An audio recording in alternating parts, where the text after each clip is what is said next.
बहुत बहुत शुभकामना मेरे प्यारे बच्चों। आज हम 17वां पाठ चल रहे हैं। भारत कोकिला सरोजिनी नायडू। 15 अगस्त 1947 को भारत स्वतंत्र हुआ था।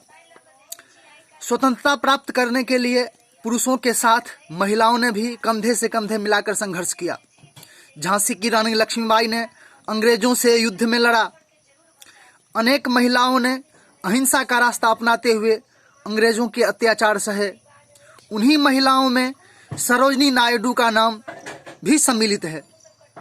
उन्होंने देश के कोने कोने में जाकर भाषणों द्वारा लोगों को जागृत किया।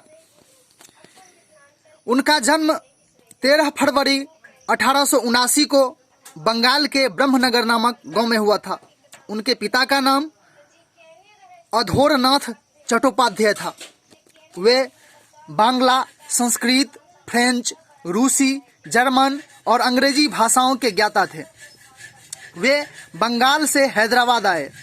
उन्होंने वहां आकर हैदराबाद कॉलेज की स्थापना की। सरोजिनी पर अपने पिता का सबसे अधिक प्रभाव पड़ा। सरोजिनी के 7 छोटे भाई बहन थे। सरोजिनी की रुचि बचपन से ही कविता लिखने में थी। उन्होंने 11 वर्ष की आयु में अपनी पहली कविता लिखी। 13 वर्ष की आयु में उन्होंने लेडी ऑफ द लैम्प नामक एक लंबी कविता लिखी। वे अपनी कविताएं इतनी मधुर स्वर में सुनाती थी कि सुनने वाले मंत्रमुग्ध हो जाते थे। सरोजिनी चट्टोपाध्याय उच्च शिक्षा ग्रहण करने के लिए लंदन गई। वहां रहते हुए एक कवित्री के रूप में, कवि का स्त्रीलिंग रूप होता है कवित्री, कवित्री के रूप में उन्हें विशेष पहचान मिली। भारत लौटकर उन्होंने सन 1875 में डॉक्टर गोविंद राजलू सरोजिनी नायडू से विवाह कर लिया। इस प्रकार सरोजिनी चट्टोपाध्याय से सरोजिनी नायडू बन गई। उन्होंने कविताएं लिखना जारी रखा। उनकी कविताओं की 3 पुस्तकों ने विशेष लोकप्रियता हासिल की। उनके नाम थे golden threshold, the world of time और द ब्रोकन लिंक। एक बार उनकी भेंट गोपाल कृष्ण गोखले से हुई तो उन्होंने देश को स्वतंत्र कराने का संकल्प लिया। विभिन्न स्थानों पर जाती और अपने भाषणों के माध्यम से लोगों की स्वतंत्रता के लिए संघर्ष करने के लिए प्रेरित करती। उनके भाषण इतने अत्यधिक प्रभावशाली होते थे कि सुनने वालों का जमघट लग जाता था। वे लाखों लोगों के सामने खड़े होकर बेझिझक भाषण देती थी।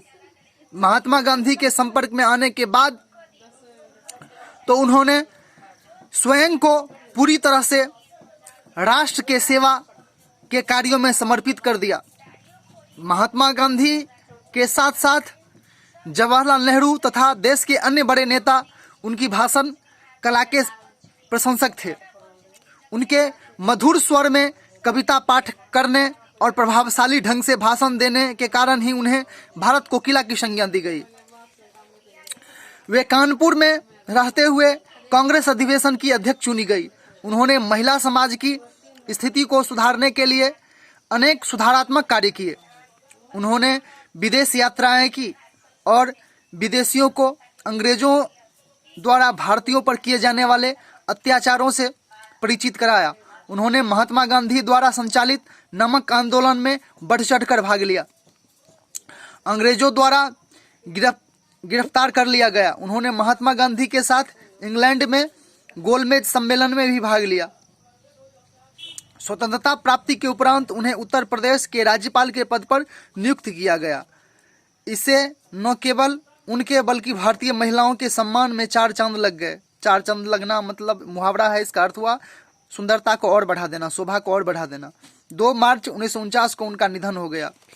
शब्दार्थ है स्वतंत्रता मतलब आज़ादी, ज्ञाता मतलब जानने वाले, संकल्प मतलब प्रण या प्रतिज्ञा, जमघट मतलब भीड़, युद्ध मतलब लड़ाई, ग्रहण मतलब लेना, विख्यात मतलब प्रसिद्ध, प्रभावशाली मतलब असरदार, अत्याचार मतलब जुल्म, जागृत मतलब जागना, सचेत रहना, सचेत करना, कोकिला मतलब कोयल, संपर्क मतलब मेल। 4 चांद लगाना मतलब शोभा बढ़ाना, मुंह तोड़ जवाब देना मतलब करारा जवाब देना। धन्यवाद मेरे प्यारे बच्चों।